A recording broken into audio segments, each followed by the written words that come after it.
Ayun, so good evening guys. Ngayon po ay Monday ulit. So September 11, 2023 at first day ng trading natin. Medyo maraming pumitik na stocks dito sa PSE market. So nag-close tayo, berde yung market natin, 0.17%.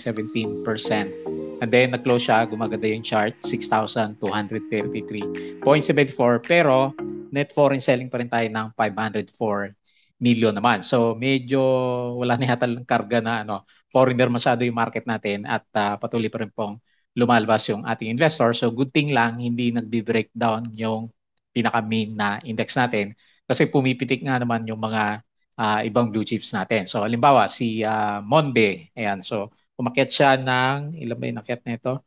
So umakyat siya ng 4.81%. So patuloy na gumaganda yung kanyang galaw. So congrats doon sa mga meron. Tapos si SEC natin is nag-up din siya ng 5.16%. Si SEC ate yung nagpaganda na market. So meron siyang, malakas meron siyang 37 million na net foreign buy. Si Monde, wala tayong nakita na, meron din ba? O si is S-West yung nakita natin na, anyway, tingnan natin mamaya. So tapos si FCG, so natuloy yung breakout niya doon sa console niya sa baba. So nag-bottom siya.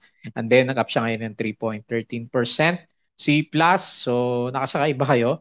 Patuloy na umarangkada, ayaw na magpasakay. So nag-up siya ng 5.99%. Tapos meron din siyang net foreign buy na 7.89 million. Ito pa lang si FCG, parang meron siyang catalyst. Yung pwede siya mag-export ng kape. So parang yun nabasa natin sa Twitter kanina. So magkapatid, si DMC at saka si SEC. Etong si DMC nag-up siya ng 2.56%, pero wala siyang net foreign buy. Tapos si Monde nga, and then si S West natin, maganda ulit yung galaw niya, nag-up siya ng 2.93%. So net foreign buy siya ng 7 million. Medyo marami yung sumisipa dito sa mga stocks natin. Yung mga classic na mga blue chips natin, sa kanila lumalabas yung ating mga foreign investors naman. Okay? So disclaimer pa rin guys sa mga bago dito sa channel natin. As usual, yung ating review is for education purposes lang. So wag mong gagamitin ito as a reason para mag-buy, mag-sell or mag-hold ng stocks kasi meron nga pong risk na involved dito sa ating market. Due diligence lang po kung ano yung gusto mong bilhin naman. At sa mga bago dito sa channel natin, as usual, please don't forget to subscribe para updated ka po sa daily trending stocks review. Or kung gusto mo sumali sa trading group, meron po tayong community. So join ka lang dito para malaman mo kung ano yung mga stocks na pinupuntahan natin. So sa mga nakasubscribe, salamat po. Yung mga nagbabasa, nanonood pa rin ng ating trending stocks review. Ayan, so medyo mahina tayo dyan, same sa market. Company reviews, wala tayong bagong nare-review ng mga companies as of now. Yung ating mga sample trades, yung ating, kailangan natin, yung mga technical indicators, plus yung mga risk management, and then yung PSE market studies natin. So parang may mga, di ba, nabasa ko yung tender offer, parang may mga usapan pa rin with regards kay Metro Pacific Investment. So merong article, pero hindi ko siya nabuksan. So pwede nyo i-double check na lang. Nandun po sa Twitter natin. Okay? So follow mo din ako dito sa ating Palabi Trader Crypto Koton na YouTube channel para sa mga play to earn games natin. So batay mo na lang, mali mo, gumanda ulit yung mga play to earn games natin. Facebook account, follow mo ka dito para updated ka sa mga post po natin. Ganun din dito sa ating Facebook page na Palabi Traders. Sa mga articles, kapag meron na tayong time, dito po sa Bodega Peak, yung local market review natin dito sa US stocks.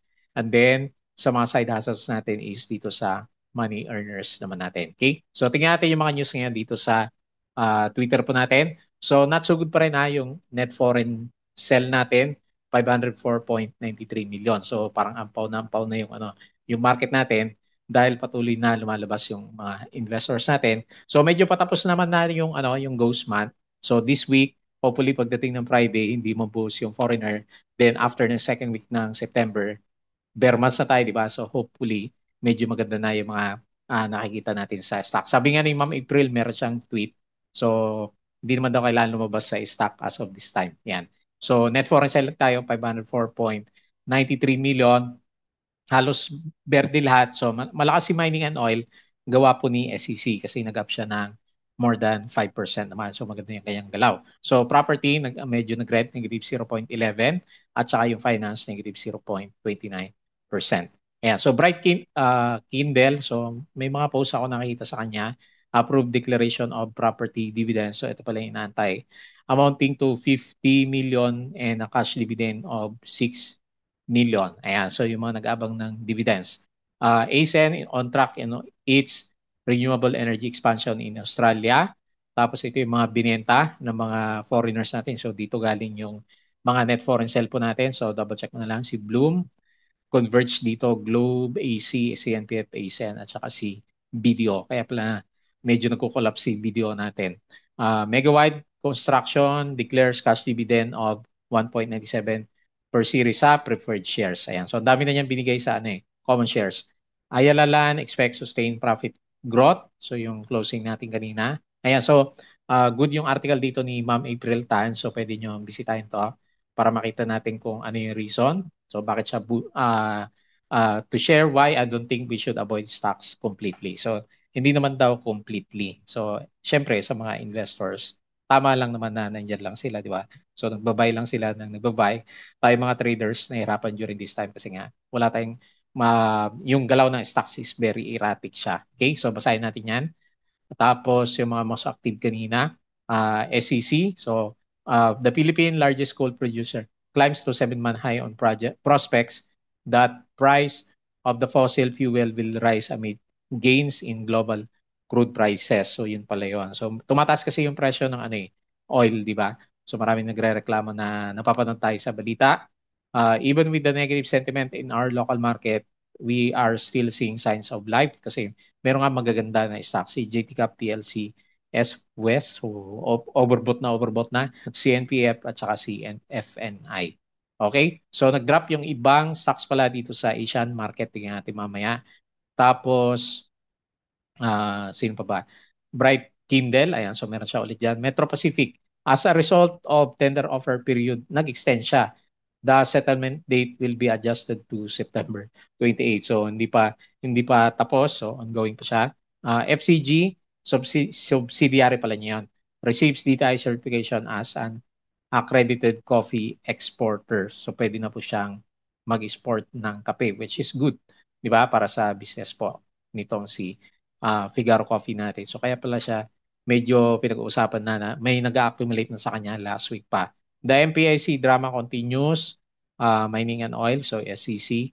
MER, so ito din, isa sa mga pumitik sa stocks, unit launches, Giga Summit on Energy, rather sa mga blue chips. So still finding replacement emergency power, ASEN investment in Australia, so could triple. Ali expects sustained profit growth, and then si Mer still looking to replace Sual Power terminated supply. So mukhang tataas yung kuryente natin dahil dyan.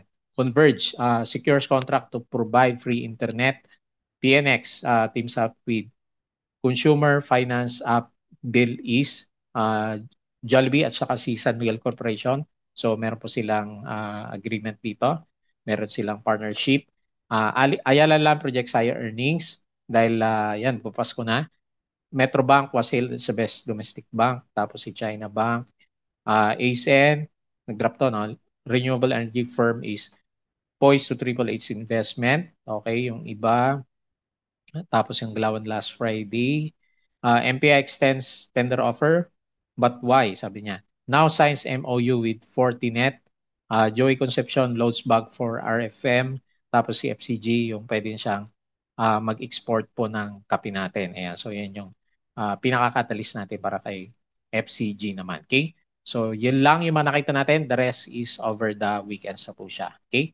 Ayan. So guys, yung ating Patreon channel, as usual, yung mga gustong sumali sa trading group, gusto ng guide sa Philippine market investing or trading, pwede nyo pong i-double check yung ating Patreon channel naman. Hopefully makatulong sa iyo during this difficult time ng ating market. Okay? So tingnan natin yung ating galawan. So nung umaga, nagkulay pula tayo tapos medyo bumawi naman siya sa second half hanggang sa mag-close yung market. Gawa yan ni na SEC, si Monde, di ba? 5%, ang laki oh. 4.81 si Monde, si Mer 3.95, DMC 2.56%. So medyo maganda yung kanyang galawan. So Wilcon, yung nag-drop si Wilcon Kala ko breakout na. 2.17, ASN -2, si AP -1.89. So the rest sa mga blue chips natin, laglagan. So 504 net foreign sell pero nag-close tayo 0.17%, and then traded value is mababa pa rin naman, 3.52 billion,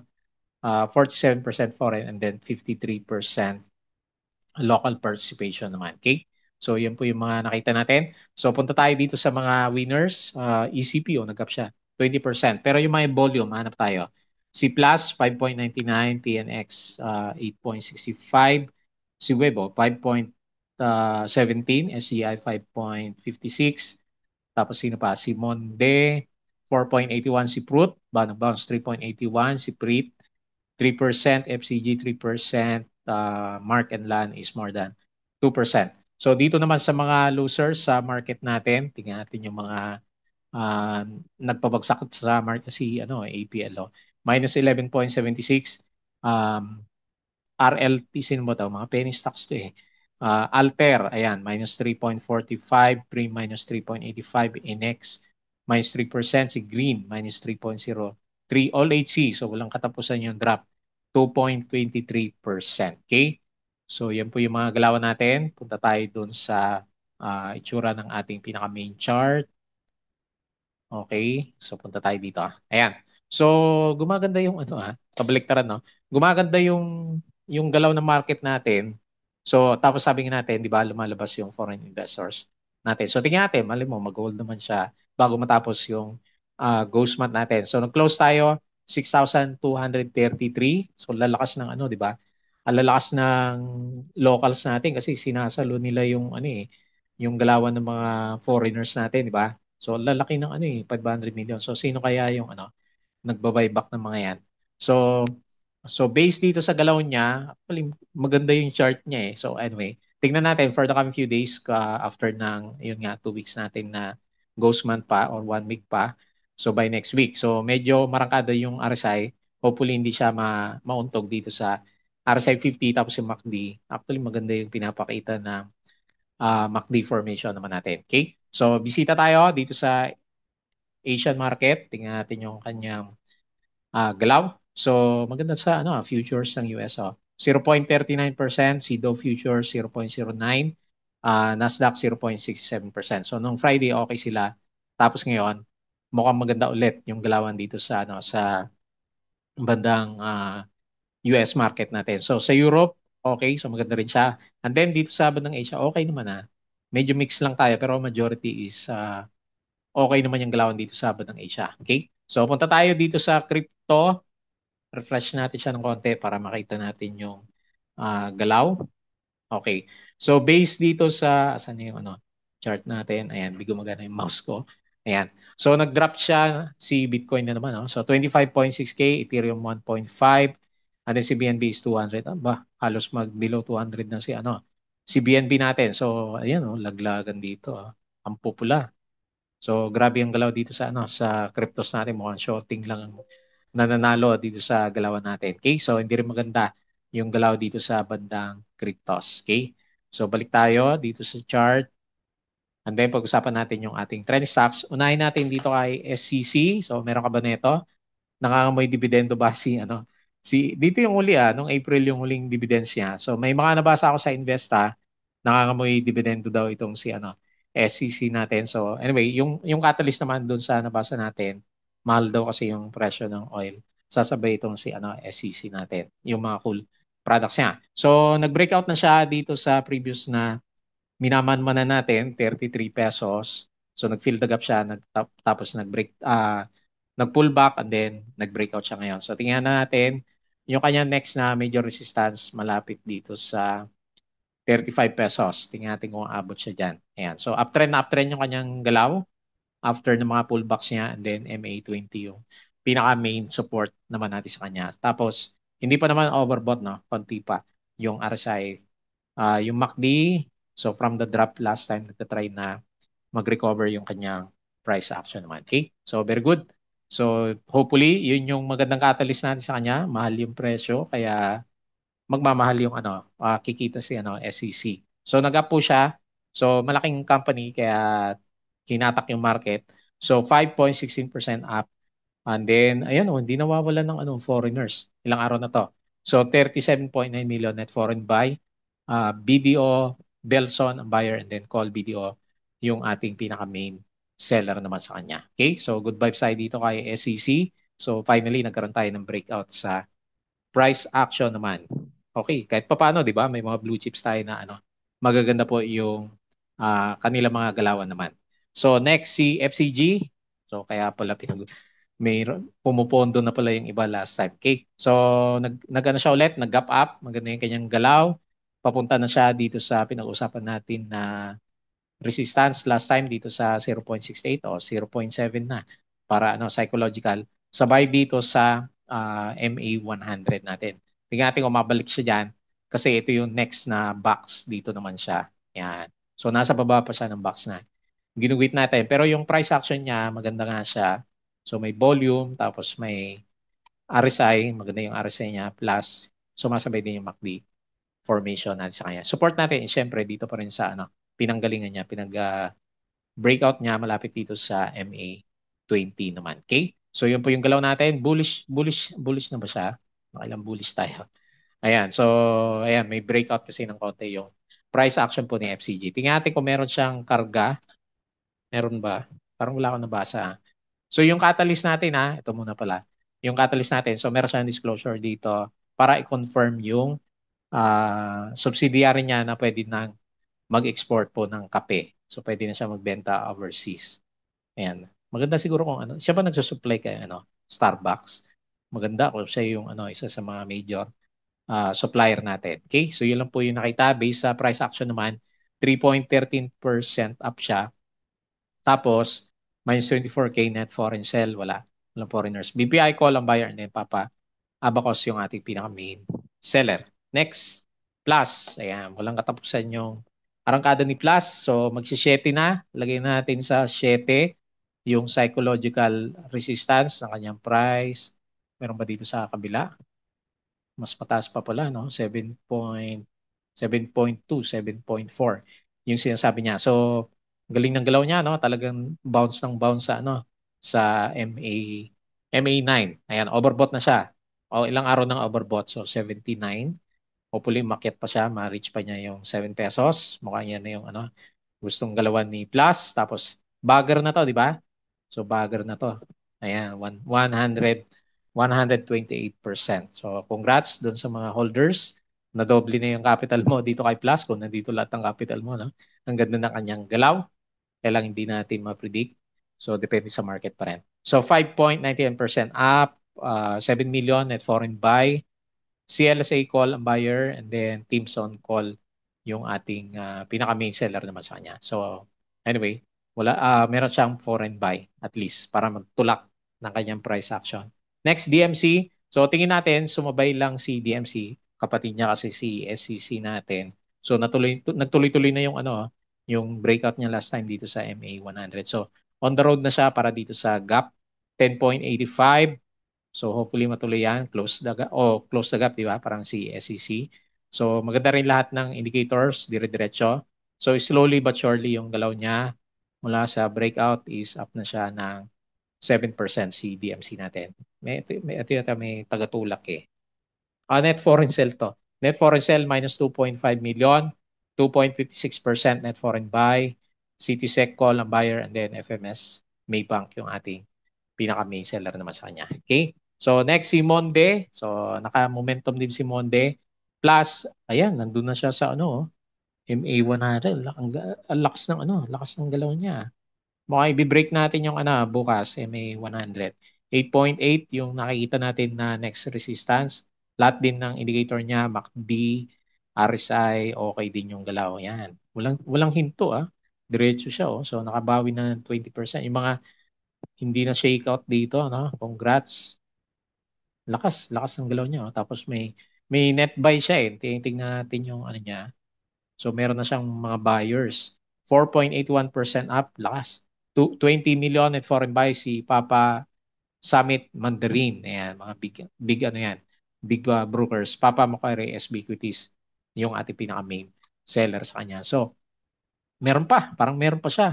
Gusto niyang i-break out yung ano Ayan, halos hindi pa siya maka-breakout. Pero gusto niya i-breakout yung MA100 natin. Okay? So next, si S West. Ayan, congrats din. Talagang hinatak na yung ano. So well-deserved yung ano niya, no? Kasi ang tagal na rin nito na maganda yung mga earnings. Dito pa lang yata, maganda na yung mga earnings niya last time. Pero bumagsak pa rin siya. So ngayon bumabawi siya, naghahabol siya, and then pabalik na siya doon sa next na box. So after ng 9 pesos, 9 pesos na, no? Next na resistance. So balik na siya dito sa after ng pandemic natin, no? Ayan, so galing. Tapos ang laki ng volume mo. RSI 90. Ayan, so medyo sagad-sagad na yung galaw niya. So halos 20% na 20% yung ginalaw ni S-West since magkaroon siya ng maganda na sentiment. So 2.93% up, 7 million at foreign buy, Salisbury, FMS ang buyer, and then Abacus Call yung ating pinaka main seller. So yung kung support naman, sundan mo lang yung yung body ng candle natin. Yan. So very good. Ganda na kanyang galaw. So yun lang muna yung ating review, wala na pala. So balik tayo dito. So anyway, hopefully mali ako doon sa na walang foreigners pero umakyat yung market. Hindi sana siya bull trap at makasurvive tayo this week kasi after neto officially close na yung ghost month naman natin. Okay? So interesting to see kung ano mangyari for the coming few days ng trading naman. Ayan. So as usual, bago tayo close, please don't forget to subscribe dito sa ating Palaboy Trader na YouTube channel. Join ka sa group guys kung gusto mo ng guide.